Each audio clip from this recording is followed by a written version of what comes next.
안녕하세요. 빈스 형사입니다. 여지껏 인간사회는 시장 경제를 통해서 대중들에게 자연스러운 소득 분배를 실현해 왔습니다. 그것은 가장 전통적인 방식이고 바람직하다고 믿어왔습니다. 정부가 복지 제도를 통해서 취약계층에 소득 분배하는 부분은 거기에 비하면 규모가 적습니다. 대기업은 내수시장과 무역을 통해서 매출을 증대시키고 또 다른 수익을 추구하기 위해 투자를 하거나 생산적 소비 활동을 합니다. 원자재를 매입하고 직원을 고용하며 외주업체에 하청을 주기도 하고요. 하지만 앞으로 다가올 4차 산업혁명 시대, 그 기술혁명 시대에는 산업체계에 커다란 변화가 일어날 것이고 지금부터 대비해야 합니다. 관련 전문가들이 향후 30년 후에는 현존하는 직업의 60%가 사라질 거라고 전망을 내놓기도 하는데요. 모든 기술혁신은 빈부격차를 심화시킵니다. 조선시대 이양법이 나왔을 때 그랬고 18세기 유럽의 산업혁명 시대 때도 그랬습니다. 상식적으로 생각을 해봐도 알 수 있는 일이죠. 사람 10명이 할 일을 1명이 해결하게 되면 나머지 9명은 당연히 새로운 일자리를 찾아야 하는 것이고 9명의 인건비는 남아있는 1명에게 연봉을 어느 정도 올려주고 나머지는 사업주가 다 차지하겠죠. 자, 우리 기술이 혁신되고 생산성이 향상되면 무조건 좋은 건 아니에요. 왜? 무슨 일이 벌어질까요? 기술 혁신과 생산성의 향상이라는 건 모든 파급 효과가 사회 전체적으로 동시에 일어나지 않습니다. 먼저 한 군데에서 일어나는 거죠. 그렇지 않습니까? 먼저 한 군데에서 일어나고 그게 파급되어져 나갈 뿐이에요. 따라서 기술 혁신이 이루어지고 생산성이 향상됐다는 건 일시적으로는 당연히 역사적으로 빈부격차를 가져올 수밖에 없습니다. 우리는 고등학교 교과서 때도 맨날 그렇게 배운 거예요. 조선시대 때 벼농사 중에서 무슨 법 등장했다고 배웠어요? 모내기라는 무슨 법이 등장했다고 그래요? 이양법. 이양법이 등장했잖아요? 그랬더니 여러분 뭐가 등장했다고 그랬습니까? 예, 분홍이 등장하죠. 토지 겸병이 이루어지게 되면서 부자들이 가난한 사람들의 토지를 갖다 사게 되고, 왜? 이양법은 기술혁신이지만 뭐예요? 여름에 뭐에 약하다 그럽니까? 여름 가뭄에 취약하기 때문에 대농이 등장하면서 마찬가지야. 모든 기술혁신은 기본적으로 빈부격차를 수반할 수밖에 없습니다. 작년 말 기준으로 국내 30대 재벌의 사내유보금 총합이 950조를 찍었다는데요. 우리나라 2년치 국가 예산보다 더 많은 금액이죠. 지금도 그렇게 썼고 있는 돈이 너무 많다는 겁니다. 국내 내수 시장에 이 돈이 반만 풀려도 내수 경기는 엄청 살아나겠죠. 인체에 비유하면 많은 양의 피가 어느 한쪽에 고여서 돌지 않는 것과 같습니다. 그렇게 되면 당연히 몸에 이상이 생기지 않겠습니까? 기득권층들은 자신들이 계속적으로 그 기득권을 유지하기 위해서라도 그 돈을 일반 대중에게 풀어야 되는데 그들은 그럴 생각이 없어 보입니다. 지금도 이미 양극화가 심하여 대중들은 소비 여력이 없어서 오는 내수 경기 침체를 맞고 있는데 앞으로는 더 할 거란 얘기죠. 시중에 물건이 남아 돌지만 돈이 없어서 못 사는 상황이 발생하는 것입니다. 디플레이션이 발생하는 것이죠. 기계가 인간의 일자리를 모두 대체한다면 앞서 말했듯 전통적인 분배 방식인 시장 경제를 통한 대중에게 뿌려지는 소득 분배는 실현될 수가 없습니다. 보수 계층들이 경제 부흥의 만병통치약으로 여기는 그놈의 낙수효과라는 게 4차 산업혁명이라는 커다란 변수 앞에서 대기업 재벌들의 영업이익으로부터 떨어지는 낙수는 물샐 틈 없는 방수장치에 의해 급기야는 단 한 방울도 낙수되지 않는 현상이 일어날 것입니다. 그것은 소비 주체인 국민이 소비 여력이 0에 수렴한다는 것을 의미하는 것이고 소비 없는 생산은 무의미하기에 기업은 상품과 서비스를 생산할 동기를 상실하게 된다는 것을 의미합니다.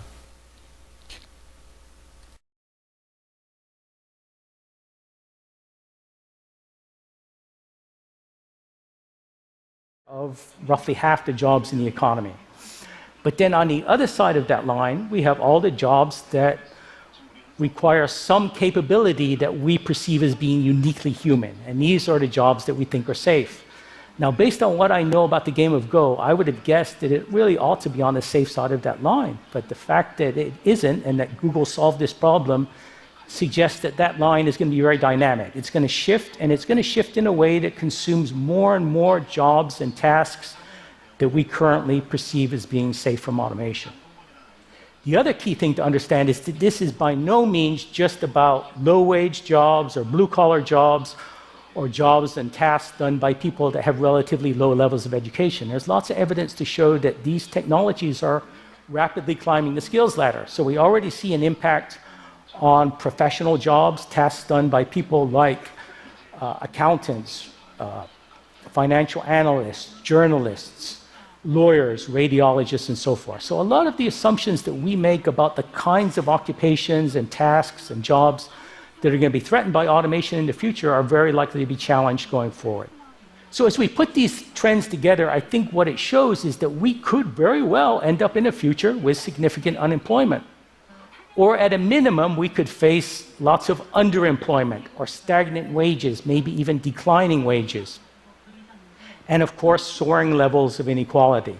Now, all of that, of course, is going to put a terrific amount of stress on the fabric of society. But beyond that, there's also a fundamental economic problem, and that arises because jobs are currently the primary mechanism that distributes income and therefore purchasing power to all the consumers that buy the products and services that we're producing. In order to have a vibrant market economy, you've got to have lots and lots of consumers that are really capable of buying the products and services that are being produced. If you don't have that, then you run the risk of economic stagnation or maybe even a declining economic spiral, as there simply aren't enough customers out there to buy the products and services being produced. It's really important to realize that all of us as individuals rely on access to that market economy in order to be successful. You can visualize that by thinking in terms of one really exceptional person. Imagine for a moment you take, say, Steve Jobs and you drop him on an island all by himself. Now, on that island, he's going to be running around gathering coconuts just like anyone else. He's really not going to be anything special, and the reason, of course, is that there is no market for him to scale his incredible talents across. So access to this market is really critical to us as individuals and also to the entire system in terms of it being sustainable. So the question then becomes, what exactly could we do about this? And I think you can view this through a very utopian framework. You can imagine a future where we all have to work less, we have more time for leisure, more time to spend with our families, more time to do things that we find genuinely rewarding and so forth. And I think that's a terrific vision. That's something that we should absolutely strive to move toward. But at the same time, I think we have to be realistic and we have to realize that we're very likely to face a significant income distribution problem. A lot of people are likely to be left behind. And I think that in order to solve that problem, we're ultimately going to have to find a way to decouple incomes from traditional work. And the best, most straightforward way I know to do that is some kind of a guaranteed income or universal basic income. Now, basic income is becoming a very important idea. It's getting a lot of traction and attention. There are a lot of important pilot projects and experiments going on throughout the world. My own view is that a basic income is not a panacea. It's not necessarily a plug-and-play solution, but rather it's a place to start. It's an idea that we can build on and refine. For example, one thing that I have written quite a lot about is the possibility of incorporating explicit incentives into a basic income. To illustrate that, imagine that you are a struggling high school student. Imagine that you are at risk of dropping out of school.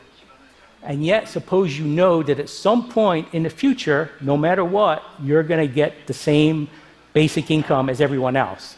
Now, to my mind, that creates a very perverse incentive for you to simply give up and drop out of school. So I would say, let's not structure things that way. Instead, let's pay people who graduate from high school somewhat more than those who simply drop out. And we can take that idea of building incentives into a basic income and maybe extend it to other areas. For example, we might create an incentive to work in the community to help others, or perhaps to do positive things for the environment and so forth.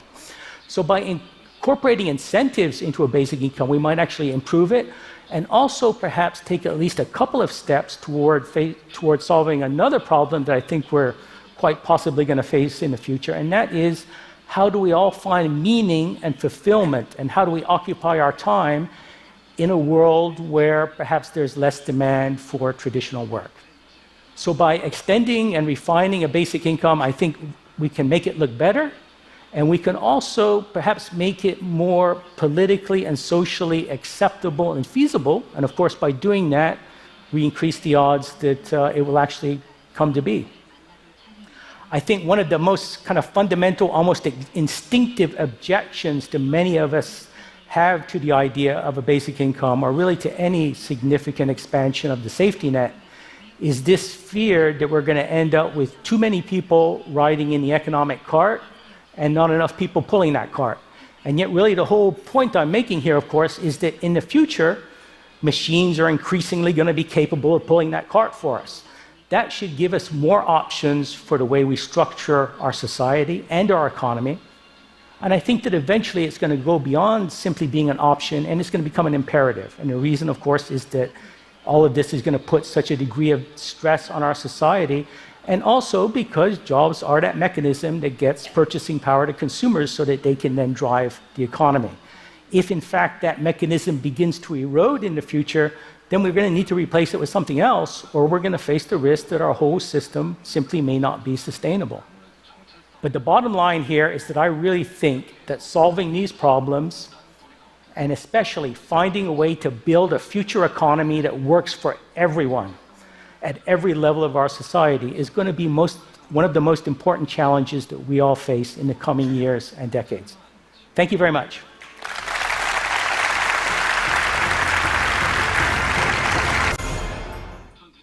우리는 노동이 존중받는 사회를 원하지만 앞으로는 점점 그렇지 못한 사회로 나갈 것입니다.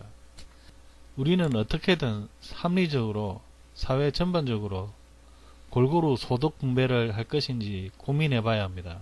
그중 하나가 이재명 도지사와 마틴 포드가 제시한 기본소득제죠. 마틴은 거기서 몇 가지 더 장려책도 제안했습니다. 기본소득은 내수 경제를 제대로 돌아가게 만드는 최소한의 안전장치고 국민의 최저생활을 보장하는 제도가 될 것입니다. 단기적으로는 양극화 해소를 위해 고용 창출을 적극적으로 하지 않거나 내수시장에 적절한 소비를 만들어내지 않는 기업은 내수시장에 대한 진출을 제한하는 방법도 있습니다. 지역화폐 제도도 그런 의미가 조금 들어있죠. 자영업자, 소상공인들은 저축할 여력이 부족합니다. 소득에서 많은 부분이 소비로 지출하게 되죠. 이렇게 많은 소비를 만들어낼 중산층 이하의 생산자에게 소득을 더 안겨줘야 합니다. 우리는 고전적으로 저축은 항상 옳다고 여겨왔는데 그것도 적당량일 때 해당됩니다. 기업들의 사내유보금의 예를 보더라도 그렇고 한 국가의 내수시장이 그 규모에 맞게 원활히 소비가 이루어져야 경제가 제대로 돌아가는 것이죠. 기업들도 기업 자신의 이득만 따질 게 아니고 사회에 기업의 이익을 일정 부분 환원한다는 마인드도 가져야 합니다. 그리고 국민들에게 적절히 소득 분배할 수 있는 또 다른 패러다임을 개발해야 할 것입니다. 이상 빈서 영상이었습니다. 구독은 사랑입니다.